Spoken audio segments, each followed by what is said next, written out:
இன்று நாம் சூசைப்பர் ஆலயத்திலே பழமையான மிக பழம்பெரும் இந்த கண்ணாண்டி விளை சூசைப்பர் ஆலயத்திலே கொடியேற்ற விழா.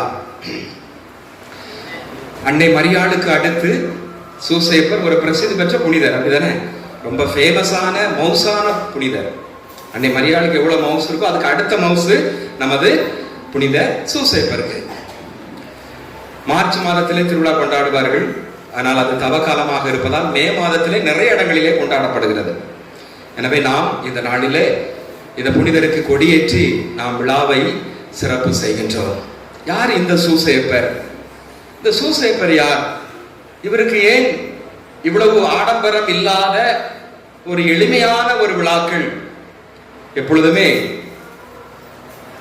நிறைய சக்தி, நிறைய பவர், அணுகுண்டு எடுத்துக்கிடுங்க, அது நிறைய பவர் இருக்கு. ஆனா அது வெளியே தெரியுமா? தெரியாது. அதே போல இந்த புனிதரை பற்றி வெளியே ரொம்ப தெரியாது. ரொம்ப திருவிழாலாம், சூசைப்பர் திருவிழாலாம் ரொம்ப ஒன்றும் பெருசா கொண்டாட மாட்டாங்க. ரொம்ப ஒன்று கொண்டாடுவாங்க, ஆனா பெருசா ஒன்று மாதா திருவிழா, மற்ற திருவிழாலாம் ரொம்ப அந்தோணியார் திருவிழாலாம் பயங்கரமா கொட்டடிச்சு மேலத்தோட இருக்கும்.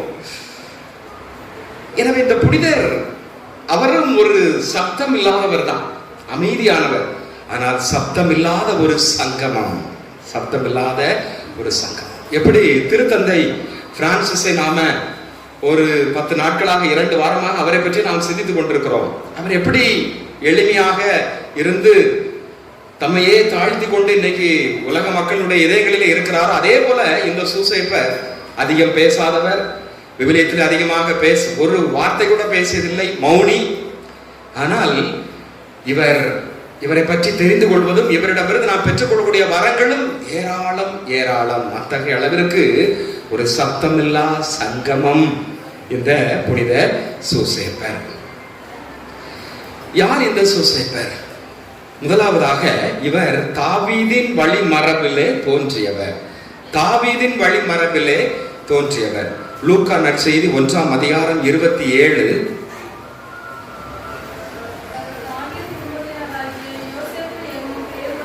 தாவீது குடும்பத்தினராகிய யோசேப்பு என்னும் பெயருடைய ஒருவருக்கு மன ஒப்பந்தமானவர். அப்போ மரியாள் இந்த தாவீது குடும்பத்தை சார்ந்த, தாவீது வழிமரபை சார்ந்த யோசேப்பு என்பவருக்கு மன ஒப்பந்தம் ஆனவர். அப்போ யோசேப்புக்கு மவுச பார்த்தீங்களா? தாவீது வழிமரபிலே தோன்றியவர். யாரெல்லாம் தாவீதின் வழிமரபிலே தோன்றி இருக்கிறார்? விவிலியத்துல, பைபிள்ல யார் தாவீதின் வழிமரபிலே தோன்றி இருக்கிறார்? என்ன முடிக்கிறீங்க? தாவீதின் வழிமரபிலே தோன்றிய வேற ஒருத்தர் சொல்லுங்க. ரொம்ப ஃபேமஸானவர் தான் நம்ம ஜீசஸ். இயேசு தாவீதின் வழிமரபிலே வந்தவர் தானே. எடுத்து வாசிங்க. லூக்கா நற்செய்தி 1ஆம் அதிகாரம் 32வது வசனம். அவர் பெரியவராக இருப்பார், உன்னத கடவுளின் மகன் எனப்படுவார்.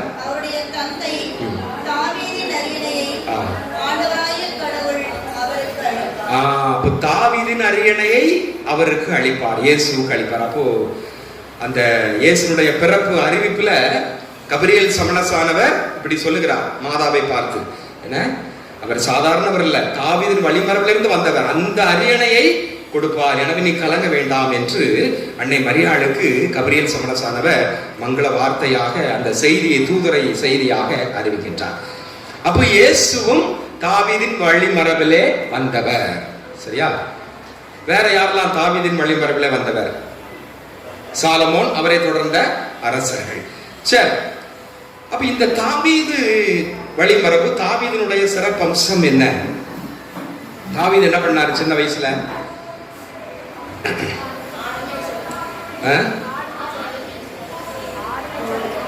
முதல்ல அவர் சின்ன பையனா இருக்கும் பொழுது தாவீது கோலியாத்தை அவர் வென்றார். கோலியாத்தை அவர் வென்றார். 1 சாமுவேல் 17ஆம் அதிகாரம் 45வது வசனம் வாசிங்க.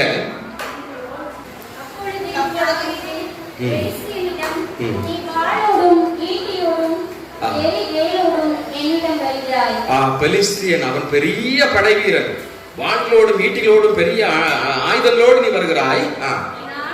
நானோ படைகளின் படைத்தலின் கடவுளாகிய படைகளின் ஆண்டவர் தம் பெயரால் வருகிறேன். நானோ ஆண்டவருடைய பெயரால் வருகிறேன். ஆண்டவருடைய பெயரால் வருகிறேன். பாத்தீங்களா, அந்த சின்ன பையன் தாவீதுக்கு இருந்த ஒரு வார்த்தை பாத்தீங்களா? நீ பெரிய படைபலங்களோட வர்றான், நான் ஆண்டவருடைய இயேசுனுடைய நாமத்தால் ஆண்டவருடைய திரு பெயரா நான் வந்திருக்கிறேன். ஏன்டா ஒரு படைக்கலனும் இல்ல. கடைசியில வென்றது யாரு? தாவீது வென்றார். அப்போ நமக்கு நிறைய ஆழ்பலம் தேவையில்லை, அதிகார பலம் தேவையில்லை, நிறைய படைபலங்கள் தேவையில்லை. எது போதும்? ஆண்டவர் ஒன்றே போதும். ஆண்டவர் நமக்கு துணை இருப்பதே நமக்கு போதும். நாம் வெற்றி பெறலாம், நமது வாழ்க்கையிலே வெற்றி பெறலாம், நம் வாழ்க்கையில வெற்றி பெறலாம். அப்போ தாவீதுக்கு ஆண்டவருடைய துணை இருந்தது. அதே போல சூசேப்பருக்கு ஆண்டவருடைய துணை இருந்தது. இயேசுவுக்கு தந்தையாக இறைவனுடைய துணை இருந்தது. அவர் பெயரால் தான் அவர் வந்தார். வேற எந்த ஆள்பலம் பணபலம் இயேசுவுக்கு இல்ல. சூசேப்பருக்கும் அதே போல. அப்ப தாவீது, பிரசித்தி பெற்ற தாவீதுடைய குல கொழுந்துதான் இந்த சூசேப்பர். சரி, 1 சாமுவேல் 18ஆம் அதிகாரம் 7வது வசனம் வாசிங்க.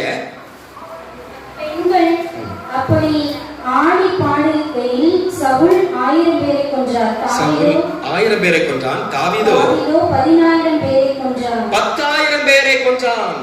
அப்போ தாவீது போரிலே வல்லவர், சரிதானே? அப்போ தாவீது ஒரு பெரிய வீரர்.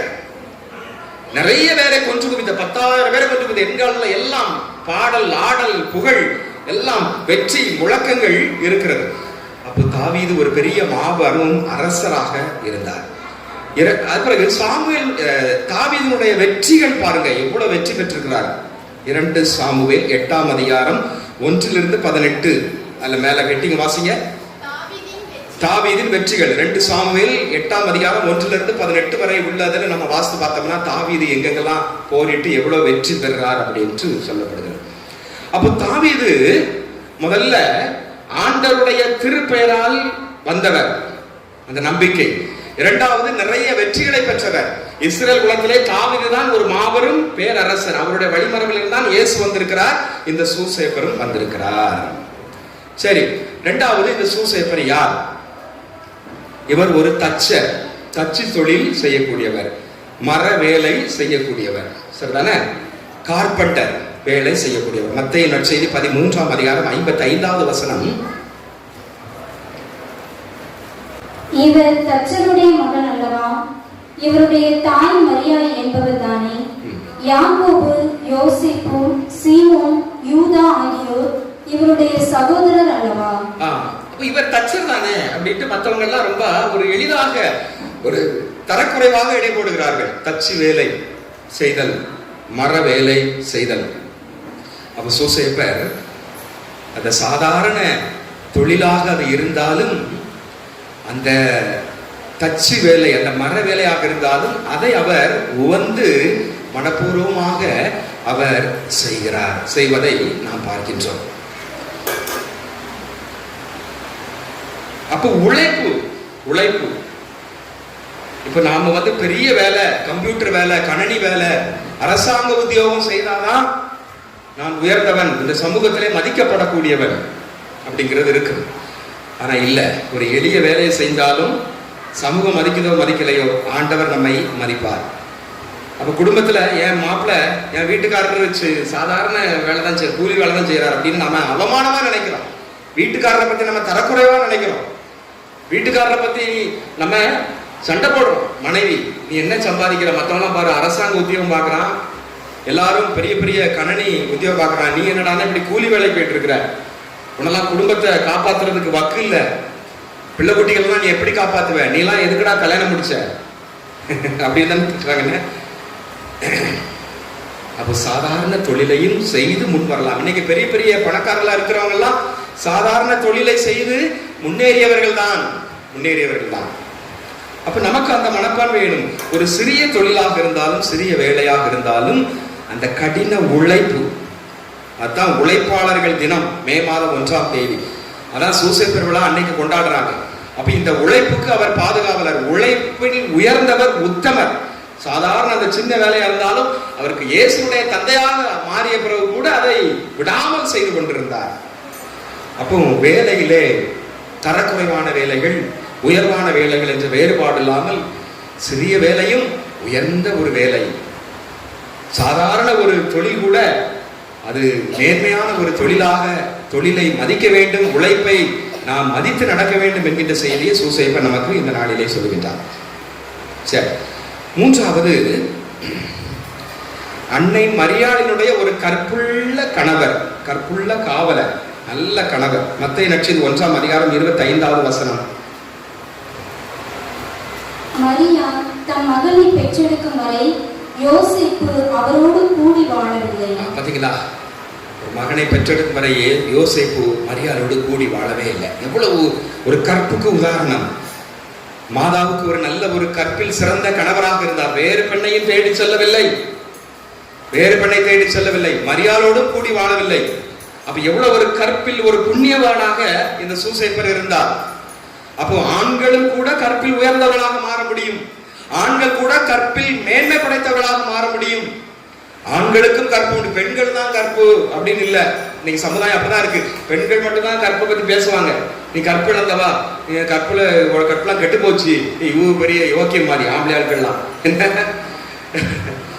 ஆண்கள் தானே அதை தப்பு செய்யறாங்க. அப்போ ஒரு ஆண், ஒரு குடும்பத்திலே ஒரு குடும்ப தலைவன், ஒரு கணவன் எப்படி ஒரு மனைவிக்கு பிரமாணிக்கம் உள்ளவராக இருக்க வேண்டும், ஒரு கற்பில் சிறந்தவராக இருக்க வேண்டும் என்பதற்கு நமது தந்தை சூசையப்பர் ஒரு முன்னுதாரணமாக ஒரு சிறந்த ஒரு நிலையில இருக்கிறார். இன்னைக்கு அன்றாட செய்திகள்ல பாருங்க, சமூக வாழ்க்கையில திருமணத்திற்கு புறம்பே, திருமணத்திற்கு முன்னாலேயே, திருமணம் ஆவதற்கு முன்னாலேயே என்ன நிறைய அஃபேர், ப்ரீ மேரிட்டல் அஃபேர் நிறைய இருக்கு, இல்லீகல் அஃபேர்.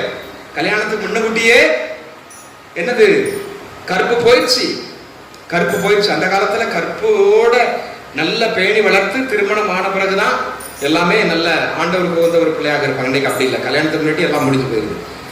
இன்னைக்கு சமூகம் அப்படிதான் இருக்கு. அதுபோல கல்யாணம் ஆன பிறகும் குடும்ப வாழ்க்கைக்கு புறம்பான தகாத உறவுகள் நிறைய ஒவ்வொரு நாளும் செய்தியில பார்க்கிறோம். மனைவி கணவனுக்கு புறம்பான தாம்பத்திய உறவு, தேவையில்லாத தவறான உறவு, நட்பு. அதே போல கணவர் மனைவிக்கு புறம்பான தகாத உறவு, தகாத நட்பு. இன்னைக்கு ஏகப்பட்ட இந்த அலைபேசி தொலைத்தொடர்பு சாதனங்கள் பண்ண இது இன்னைக்கு குடும்பத்தையே சீரழிக்கக்கூடிய ஒன்றாக இருக்கிறது. இன்னைக்கு குடும்பத்துல சூறாவளியை ஏற்படுத்துறதே இந்த செல்போன் தான், இந்த தொலைத்தொடர்பு சாதனங்கள் தான். குடும்பத்துல கணவன் மனைவிக்குள்ள ஒற்றுமையை சீர்குலைக்கிறது, குடும்ப ஒற்றுமையை எல்லாத்துக்குமே தான். அப்போ இன்னைக்கு நமது சூசையப்பர் நமது குடும்பத்திலே ஒரு கணவன் மனைவிக்கு பிரமாணிக்கும் உள்ள ஒரு கணவனாக, கற்பில் உயர்ந்தவனாக இருக்க வேண்டும். அதே போல ஒரு மனைவி என் கணவருக்கு பிரமாணிக்கம் உள்ள ஒரு மனைவியாக இருக்க வேண்டும் என்று நாம் இந்த சூசையப்பர் நமக்கு கற்றுத் தருகின்றார். நான்காவதாக, இந்த சூசையப்பர் இயேசுவினுடைய வளர்ப்பு தந்தை, இயேசுவினுடைய வளர்ப்பு தந்தை. மத்தேயு நற்செய்தி 2ஆம் அதிகாரம் 13லிருந்து 15 வரை நாம் பார்க்கலாம். அதே போல 19லிருந்து 23 வரை உள்ள பகுதிகளிலும் நாம் அருமையாக பார்க்கலாம். 13லிருந்து 15 வரை வாசிங்க. மத்தேயு 2:13லிருந்து 15. அவர்கள் திரும்பி சென்ற பின் ஆண்டவருடைய தூதர் யோசேப்புக்கு கனவில் தோன்றி, நீ எழுந்து குழந்தையையும் அதன் தாயையும் கூட்டிக் கொண்டு எகிப்துக்கு தப்பி ஓடிச் செல்லு. நான் உனக்கு சொல்லும் வரை அங்கேயே இரு. ஏனெனில் குழந்தையை ஏரோது கொல்வதற்காக தேடப் போகிறான் என்றார். யோசேப்பு எழுந்து குழந்தையையும் அதன் தாயையும் கூட்டிக் கொண்டு இரவிலேயே எகிப்துக்கு புறப்பட்டு சென்றார். சூசையப்பர் ஒரு நல்ல ஒரு வளர்ப்பு தந்தை. இயேசுவை இவ்வளவு அருமையாக வளர்க்கிறார், இவ்வளவு அருமையாக பாதுகாக்கிறார், மனைவி மரியாளையும் பாதுகாக்கிறார். எனவே நல்ல ஒரு வளர்ப்பு, இயேசுக்கு நல்ல ஒரு வளர்ப்பு தந்தையாகவும் அவர் சிறப்பாக இருக்கிறார். இன்னைக்கு குடும்பத்திலே கணவன் எனது பிள்ளைக்கு நான் ஒரு நல்ல ஒரு வளர்ப்பு தகப்பனாக இருக்கிறேனா, வேலை செய்கிறேன், வேலை வேலை என்று. ஆனால் பிள்ளையினுடைய வளர்ப்பிலே, பிள்ளையினுடைய வளர்ச்சியிலே நான் அக்கறை செலுத்துகிறேனா? எப்படி நான் பிள்ளைகளை பேணி வளர்க்கிறேன்? தாய் தான் பிள்ளைக்கு பொறுப்பு, தகப்பன் வேலைக்கு பொறுப்பு அப்படிங்கிற மாதிரி ஆயிரும். தந்தையும் பிள்ளையோடு நேரம் செலவழிக்க வேண்டும், தந்தையும் பிள்ளையோடு உறவாட வேண்டும், தந்தையும் பிள்ளையை கவனித்துக் கொள்ள வேண்டும், தந்தை பிள்ளைகளுக்கு நிறைய பாடங்களை கற்றுக் கொடுக்க வேண்டும், தந்தை பிள்ளைக்கு உடன் இருக்க வேண்டும், நேரம் செலவழிக்க வேண்டும். நிறைய நேரம் செலவழிக்கிறதே இல்லை, வேலை. அப்படின்னாதான் குழந்தையினுடைய ஒரு வளர்ச்சி நல்ல ஒரு வளர்ச்சியாக முழு இயேசுவை போல நல்ல கடவுளுக்கு உகந்த அறிவிலும் ஞானத்தில் முழு வளர்ச்சி பெற்ற குழந்தையாக இருக்கும். லூக்கா நற்செய்தி 2ஆம் அதிகாரம் 40 நாம் பார்க்கிறோம். குழந்தை எல்லாவற்றிலும் வளர்கிறது. அறிவில், ஞானத்தில், கலையில், எல்லா காரியங்களும் ஒரு குழந்தை வளர வேண்டும் என்றால் ஒரு தந்தை குடும்பத்திலே நல்ல ஒரு தகப்பனாக பிள்ளைக்கு எல்லா கலைகளையும் கற்றுத்தரக்கூடிய ஒரு நல்ல கலைஞனாக இருக்க வேண்டும் தந்தை. 5வது, திருக்குடும்பத்தை பேணி வளர்த்தவர், திருக்குடும்பத்திற்கு பாதுகாவலர், திருக்குடும்பத்தை காத்தவர், பாதுகாத்தவர், பராமரித்தவர், அரணாகவும் கோட்டையாக இருந்தவர், சிறகுகளின் நிழலிலே வைத்து பாதுகாத்தவர் இந்த சூசேப்பர். லூக்கா நற்செய்தி 21ஆம் அதிகாரம் 41 to 52 வரை உள்ள பகுதிகளில் நாம வாசித்து பார்த்தா நமக்கு தெரியும்.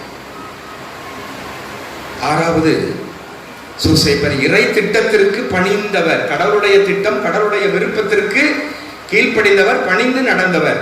மத்தேயு 1ஆம் அதிகாரம் 24வது வசனம். யோசேப்பு தூக்கத்திலிருந்து விழித்தெழுந்து ஆண்டவரின் தூதர் தமக்கு பணித்தவாறே தம் மனைவியை ஏற்றுக்கொண்டார். எப்படி பாருங்க, எவ்வளோ ஒரு இது. அப்போ சொன்ன உடனேயே ஏற்றுக்கொண்டார். ஒரு எந்த மறுப்பு இல்லாம. அவருக்கு திட்டம் வேற ஒரு பெண்ணை திருமணம் முடிக்க வேண்டும் நினைத்திருப்பார், இல்லைன்னா திருமணம் முடிக்காம இருந்திருப்பார். ஆனா இங்க பாருங்க, மரியாதை கல்யாணம் பண்ணணும், அது கல்யாணம் பண்றதுக்கு முன்னாடி குழந்தை பிறக்கும். அப்படிங்கும்போது எப்படி ஏற்றுக்கொள்வது பாருங்க. அப்போ ஒரே ஒரு காரியம், இது கடவுளுடைய திட்டம், கடவுளுடைய திருவுளம் என்பதற்காக அவர் ஏற்றுக்கொண்டார். கடவுளுடைய திட்டத்திற்கு பணிந்தவர், கீழ்ப்படிந்து நடந்தவர் சூசேப்பர். நாமும் நமது விருப்பம், நமது நாட்டம், நம்மளுடைய திட்டம் எல்லாம் வேறவாக இருக்கலாம். ஆனால் கடவுள் நம் ஒவ்வொருக்கென்று ஒரு திட்டம் வைத்திருக்கிறார். அது நமக்கு கஷ்டமானதாக இருக்கலாம், நமக்கு பிடிக்காததாக இருக்கலாம். ஆனா கடவுளுடைய திட்டம் இதுதான். நீ இந்த ஸ்கூல்ல தான் வேலை பார்க்கணும், நீ இந்த ஸ்கூல்ல தான் தலைமை ஆசிரியரா இருக்கணும், உனக்கு மண்டேடி வரும், தலைவலி வரும். ஆனா நீ இந்த ஊர்ல இந்த ஸ்கூல்ல தான் தலைமை ஆசிரியரா நீ வேலை பார்க்கணும். ஆனா நம்மளுடைய திட்டம் வேறவாக இருக்கலாம். ஆனா கடவுளுடைய திட்டம் அது வேற என்ன பண்ண. அதே போல நீ இந்த பங்குல தான் பங்குச்சாமியாரா இருக்கணும், நம்மளுடைய திட்டம் வேறவாக இருக்கலாம். ஆனா கடவுள் நீ இந்த பங்குல தான், இந்த மக்களோட தான் நீ இருக்கணும். நெருக்கடிகள் வரும், துன்பங்கள் வரும், கசப்புகள் வரும், நீ இங்கதான் இருக்கணும். கடவுளுடைய திருவிழா. அதே போல குடும்பத்துல பாருங்க, எவ்வளவோ நல்ல கணவன்மார்கள் இருக்கிறாங்க, எவ்வளவோ பெரிய குடும்பம் இருக்கிறத. நான் இப்படி வாக்குப்பட்டு இந்த ஒரு புறம்போக்கு குடும்பத்துக்கு வந்து சேர்ந்துச்சேனே, புருஷனும் சரியில்லை, பிள்ளைகளும் சரியில்லை, பெரியவங்களும் சரியில்லை அப்படின்னு சொல்லிட்டு மனைவி புலங்கலாம், கணவரும் புலம்பலாம். அப்போ பிள்ளைகள், நான் ஏன் இந்த வீட்டுல பிறந்தேன், நான் அந்த வீட்டுல பிறந்திருக்கலாமே. அப்ப இது உங்களுடைய விருப்பம். ஆனா கடவுளுடைய விருப்பம் இதுதான். நீ இந்த வீட்டுல இந்த அப்பா அம்மாவுக்கு இருக்கணும் அப்படிங்கிறது. அதே போல இந்த கணவர் மனைவி, உனக்கு இவர்தான் மனைவி, உனக்கு இவர்தான் கணவர் அப்படிங்கிறது கடவுளுடைய ஒரு திருவிழம். அப்ப கடவுளுடைய திருவிழமாக எனது கணவரை நான் ஏற்றுக்கொள்கிறேனா, எனது மனைவியை ஏற்றுக்கொள்கிறேனா, பிள்ளைகள் எனது பெற்றோரை ஏற்றுக்கொள்கிறோமா என்பதை இந்த நாளிலே நாம் சிந்திக்க வேண்டும். நமக்கு பிடிக்காத பெற்றோர்களாக இருக்கலாம். எங்க அப்பா எனக்கு பிடிக்கவே இல்லை எனக்கு, எங்க அம்மா எனக்கு ஒண்ணுமே தரமாட்டேங்கிறாங்க, அந்த வீட்டுல அப்பா அம்மா நல்லா இருக்கிறாங்க, அந்த வீட்டுல பிறந்திருக்கலாம். எனவே கடவுள் கொடுத்த இந்த குடும்பத்தை நான் ஏற்றுக்கொள்ள வேண்டும். எனவே கடவுளுடைய திட்டத்திற்கு, அவருடைய விருப்பத்திற்கு நாம் பணிந்து நடக்க வேண்டும். 8வதாக, இந்த சூசேப்பரை திருத்தந்தை 9ஆம் பத்திநாதர் டிசம்பர் மாதம் 8ஆம் தேதி 1870ஆம் ஆண்டு திருச்சபையினுடைய விசுவாசத்தின் நம்பிக்கையினுடைய பாதுகாவலர், திருச்சபை விசுவாசத்தின் நம்பிக்கையினுடைய பாதுகாவலர் என்று அருமையான ஒரு பெரிய பட்டத்தை கொடுக்கின்றார் சூசேப்பருக்கு திருத்தந்தை 9ஆம் பத்திநாதர். கடவுளை பார்த்ததில்லை, மரியாதையோடும் கூடி வாழவில்லை, எந்த ஒரு இது இல்லாம அப்படியே கடவுளுடைய திட்டத்திற்கு பணிபடைந்து. காரணம், அவர் ஒரு நம்பிக்கை, இயேசு மீது கொண்டுள்ள ஒரு நம்பிக்கையினால்தான். மத்தேயு நற்செய்தி 1ஆம் அதிகாரம் 19வது வசனம். அவர் கணவர் யோசேப்பு நேர்மையாளர், அவர் மரியாவை இகழ்ச்சிக்கும் அவர் ஒரு நேர்மையாளர். யோசேப்பு ஒரு நேர்மையாளர். எசேக்கியேல் 18:9. என் நியமங்களையும் நீதி நெறிகளையும் கடைபிடித்து உண்மை உள்ளவனாக நடந்து கொண்டால் அவன் நீதிமான் ஆவான். நீதிமான். அப்போ சூசைப்பர் ஒரு நீதிமான், நேர்மையாளர் அப்படின்னு சொல்றோம். அப்படின்னா கடவுளுடைய நியமங்கள், கட்டளைகள், ஒழுங்குகளை, அவருடைய திருவுளத்தை நிறைவேற்றியதால் தான் அவர் ஒரு நீதிமான், அவர் ஒரு நேர்மையாளர். அதனால்தான் திருத்தந்தை அவரை திருச்சபையினுடைய, அகில உலக திருச்சபையினுடைய விசுவாச பாதுகாவலர் என்று அவருக்கு பெயர் கொடுக்கின்றார். எனவே அன்புக்குரியவர்களே, இந்த சூசைப்பரனுடைய நாளிலே, இந்த விழாவிலே, இந்த கொடியேற்ற நாளிலே நாம் இருக்கிறோம். இவரிடமிருந்து கற்றுக்கொள்ளக்கூடிய இந்த பண்புகளை நமது வாழ்விலே நமதாக்கிக் கொள்வோம். இந்த ஞான தகப்பன் சூசைப்பரை நாம் சிக்கென பிடித்துக் கொள்வோம். அவர் மூலமாக நாம் எல்லா அருள் வளங்களையும் பெற்று நமது குடும்பம், நாம் எடுக்கக்கூடிய தொழில் முன்னேற்றம் அனைத்திலும் சிறப்பான ஒரு வல்லமை ஆசீர்வாதத்தை பெற வேண்டும் என்று நாம் ஜெபிப்போம். ஆமென்.